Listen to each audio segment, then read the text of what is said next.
All right, good afternoon. Our inaugural Monday press conference. And so we'll be on Mondays from here on out. We'll go right at 1. I'll kind of come from the practice field here, so everybody that watches this, forgive me if I'm not dressed to the nines. So, but appreciate y'all being here as always. Scrimmaged under the lights on Saturday. We had Big 12 officials. Coach Neal was here, which is always neat. Appreciate him being here, and had a group of guys here that he was able to sit with. I didn't get to visit with them because we had a lot going on, so I apologize on that. But it was good to see him. We worked every special teams phase. We went live on special teams. We went approximately, I think, around 40. I think we went 46 snaps with the ones and just a few under that with the twos, and then our threes got 20 snaps. So everybody that's on the roster played on Saturday night. I'll start with special teams. I'll kind of talk about each phase. Special teams, I thought our specials had a really good day. Pleased with where they're at. Danny King and Michael Hayes both are really good. Got a real battle there for our kickoff job, and both are more than capable in field goals too. Mike's probably a little ahead, but both of them are really, really capable. So I feel good about that. We punted the ball well. You know, Leighton Bechtel's probably had as good a camp as any of those specialists. So he's really came on, and so happy to see that. We continue to, this week, special teams wise, we'll continue to work some stuff. We're going to go Wednesday night again under the lights and get a lot of special teams work on versus kind of our next best team. So we'll continue to do that leading into game week. Defensively, we started slow. Not pleased about that, but I thought we picked it up. Had success in our 2-minute situational work that we did defensively. We created 3 takeaways, which is something that's been a real emphasis for us. I thought these guys kind of had good days. Tried to make some notes for you guys. So Lance Dixon, he had a sack, had 2 TFLs. He's a guy that we need to take a step. He's got a ton of potential, and it's time for that to come through.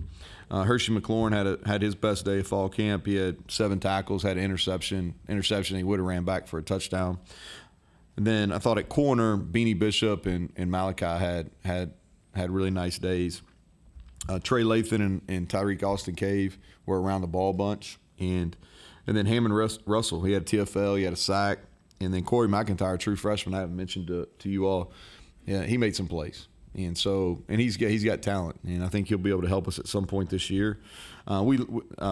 Aubrey and Sean Martin and Lee were really limited. They all went, but they were really limited. And that was by us, not by them. Offensively, got off to a really fast start, had several explosives, reduced penalties, which has been a point of emphasis too. Turnovers were not good. It's one of those where you're the head coach. You're like, yeah, we had some takeaways. Pretty excited about that. On the offensive end, you're like, we had turnovers, right? So I don't know if you win in those situations, but we got to hold on to the ball better. I thought these guys had good days. Traylon Ray has really had a nice week. He's come on and made some plays downfield, and he's a guy that we're excited about. Preston Fox missed a few days earlier in the week, came back on Saturday, was really productive. And then Cole Taylor had some nice plays during our 2-minute, catching the ball over the middle, so that was good. CJ got some live carries, and I think he's in a good spot. Jaheim White continued to have a good camp, and so he'll play this year. O-line, we rotated guys. Just didn't play our top 5 or 6. We tried to rotate in and out, just trying to mix up some lineups because that's what happens with your offensive line. And I thought they, communication-wise, were really on point. Offensively, we really Devin Carter and Cortez Bram. They both, if it was a game they could have played, we just lot of miles on Cortez this week. He practiced really hard and was productive.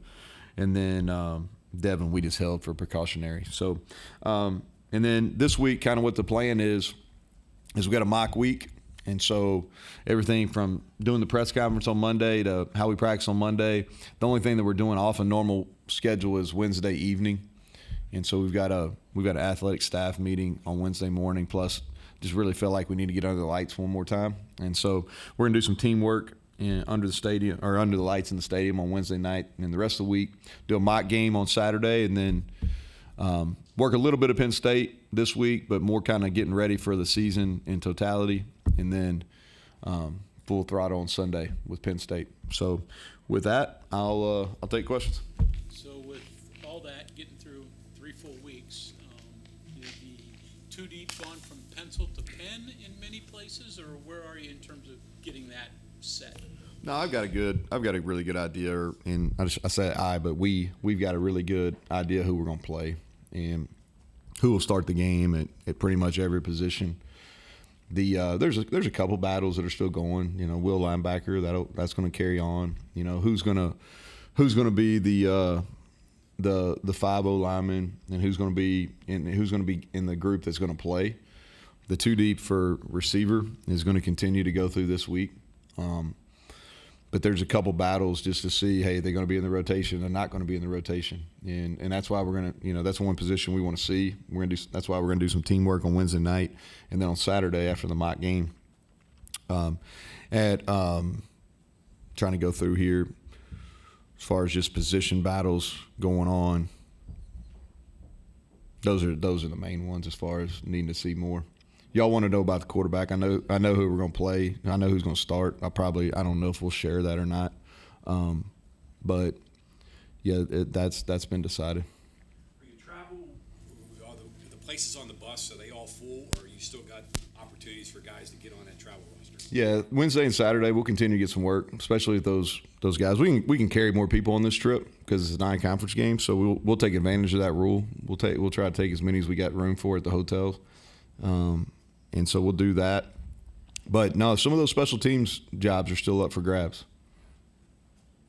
Neal, have you shared it with quarterbacks as to which one of those you're going to play? They know. We just haven't done anything real formal with it, but I think they have a good understanding. And here's the thing. We got two really good quarterbacks. Feel good about both of them. One of them's a little bit further ahead, and that's kind of where it is. I don't know if it really helps us to share a whole lot. It'd be different, but I think the team offensively especially has got a good feel for it. Progress of those guys you've seen? Yeah, really going back to January, I think that it's been a progression, and really I think just as quarterbacks, I think I think there's been a progression leadership-wise. There's been a progression from them feeling comfortable in their own skin, and I think that happens with maturity. There's been a progression of fundamentally being able to take the drills that we do year-round and being able to apply those in some pressure situations. They've worked really hard on knowledge of what we're doing offensively. So, like I said, I'm comfortable. We got to continue to get better. This isn't like, you don't 2 weeks before your first game say, oh, okay, this is it. This is who we are for the rest of the year. There's got to be a continued growth. But I'm pleased with where they're at. Did you know this before or after the scrimmage? I think it going into the scrimmage. Because you mentioned the turnover aspect, that's why I asked if that changed your mind.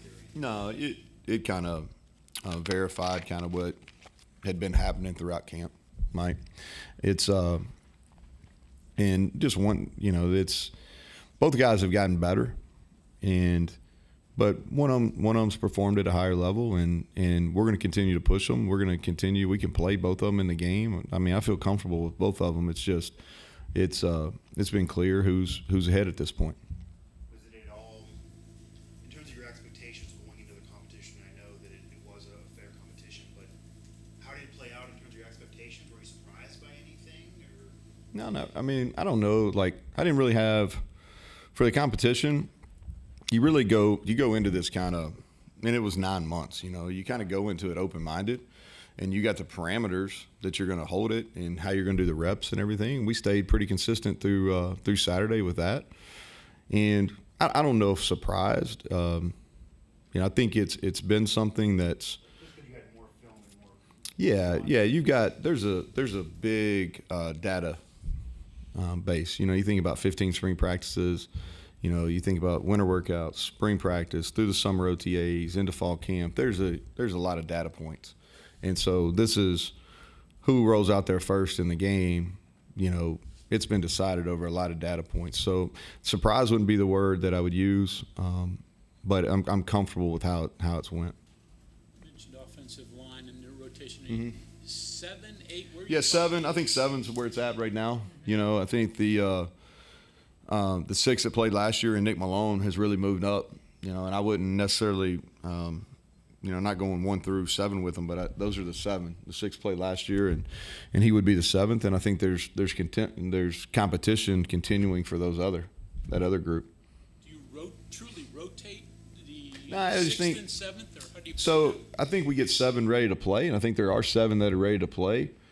A lot of it has to do with how many snaps you're playing and what's the temperature, you know, and like because if it is like it is today, where it's really really humid, you know, you're probably going to say, okay, we need to get a couple guys, we need to steal a couple series early in the game so they can play late, and so a lot of it's going to be weather determined. But I feel we got 7 guys that can play, and 7 guys that we could start, and we have a good opportunity to be successful up front.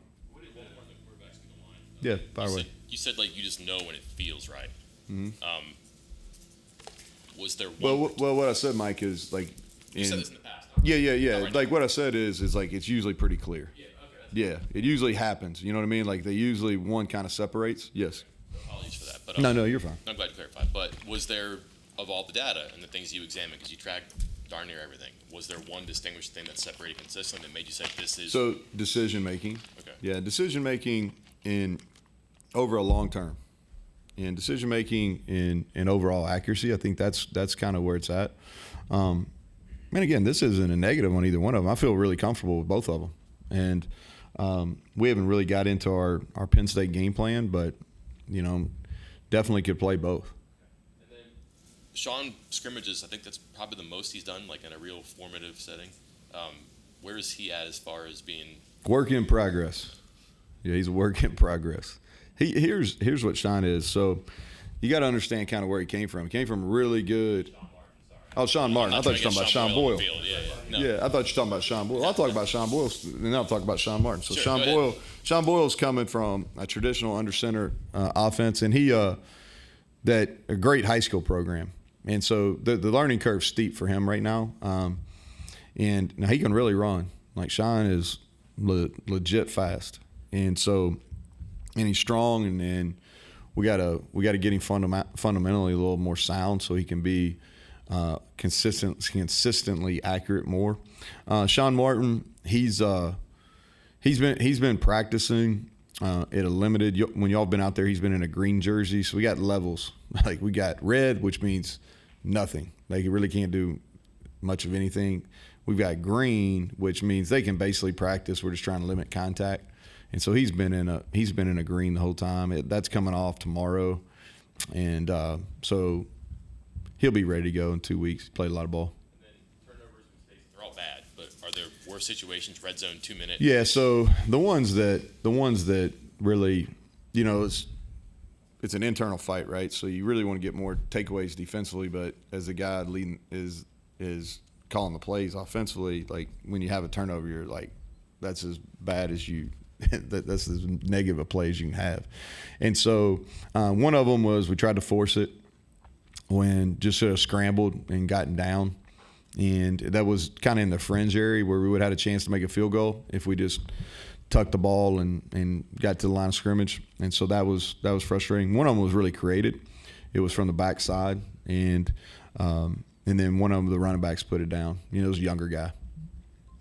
What does Nick Malone do to jump up into that? He's just gotten stronger. He's been athletic.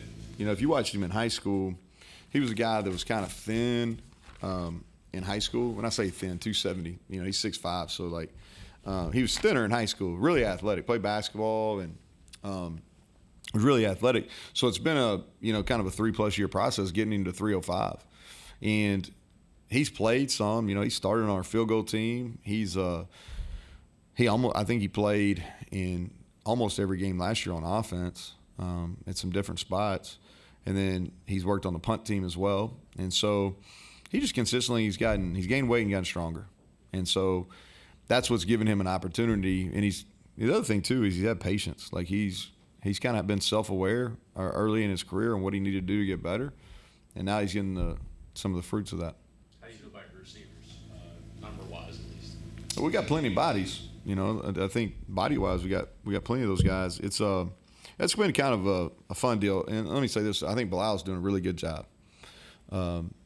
He's the guys, we've caught the ball better. They've been disciplined. They got to go out and we got to be productive on Saturdays. That's the thing. Devin's been productive at other places. We got a couple guys been productive in junior college, but he's really the only one that's been highly productive at the Power 5 level. So we got to go out and do it. But I'm comfortable with where the room's at. I think we're big and physical outside. We got some change-up guys that can really run, and then our slot receivers have caught the ball well, and we've blocked well on the perimeter. So I'm comfortable where that group's at, but we got to go do it on Saturdays. Do you anticipate both Rodney and Traylon Ray playing I do. Penn State? Yeah, they'll both play. Yep. Is there a guy or guys it's surprising, or a name that keeps popping up when you talk amongst the coaches you could think of that's really come up and jumped out at you? I think Justin Johnson has, I'll talk offense and I'll go to defense. Justin Johnson has been consistent, and he's kind of been through whatever we've had, 15 practices now, just really consistent over the whole time. Gotten every rep. He's been there every day. And, from the whole standpoint, pass protection, blocking in the run game, catching the ball out of the backfield, all those things, he's been the most consistent in that room. And so he's a guy that I think steps out. Jarrell Williams has been a surprise. Jarrell Williams has had a nice camp. He missed a couple days, but he's had a nice camp. And going into kind of his redshirt freshman year, he's made a big jump. Defensively, Day Hawkins is much improved. Fatorma has been I think he's been a pleasant surprise. He really came in shape, which sometimes those guys that sit a semester don't. So that's been a positive. Tomey's coming on. I thought he'd probably be a little further away, but I think he's getting closer to being ready than maybe I anticipated. Going off the top of my head a little bit here, John. So I think those would be the main guys. How different from last year's team that you put on the field, last year's offense that you put on the field, to this year's? Will it be a noticeably different type of offense, type of move? I wouldn't be doing. I'd be helping Penn State if I told you that, Bob. No, I'd be helping them. I'd be helping Penn State. We're gonna look exactly the same. Exactly the same. Same plays that we ran versus Oklahoma State. Tell James that's the same exact plays we're gonna run. You mentioned Rodney Gallagher and Traylon Ray, and they both obviously getting a lot of praise and a lot of hype, and they're both going to play against Penn State. Is there one that maybe is a little further along than the other, or are there differences in terms of which one maybe fans will see more? Yeah. I don't know. It's probably too early to tell you. If you ask me next Monday, I might have a better answer. Freshmen go like this, man. It's highs and lows, right? And so we haven't started putting our game plan in. And so a lot of it will determine what fits versus Penn State. Like I have in my head kind of loosely, going back from just watching them a bunch in May and a little bit over the last week. But until we put it up on the board and say, okay, this is exactly what we're going to do, and these are the best personnel pieces to do that. And so if you ask me next week, I'll have a better idea. I know they're going to play. How many snaps, I'm not sure. But they're both going to play. And I think you'll see as long as they can handle the load. And what I mean by that, as long as they can handle – this is a long season, and our schedule is more intense than most. And so as long as they can handle the load from a physical and a mental standpoint and emotionally, then I think their playing time will continue to increase as we go. In terms of physicality and their building their body, are they where you want them to be right Well, I mean, Rodney's got to get stronger. He knows that. And so does Traylon. And they're going to look drastically different a year from now because neither one of those guys are early grads. Traylon didn't even play baseball till the end of June. So he's only been here in July. So I'm really pleased with it from a conditioning standpoint. And the thing, and I think this just speaks to their overall athleticism. A lot of times when you practice in camp and they wear their GPS units, what you see some reduction in speeds. So we look at 90% efforts a lot, and what you see is some young guys, especially guys that aren't as strong as some of the older guys. What you see is their 90% efforts go down, not because they're loafing, just because they physically just can't run rep after rep as fast as possible. And so with those guys, it hasn't shown, which I think speaks to some of their just raw ability, raw athleticism. But I think to be determined on how much, but they will play. Other true freshmen who play said Jaheim White. Jaheim White will play. Hurt. To be determined. Yeah, probably wasn't prepared for that question. I'm just looking kind of at some of my notes.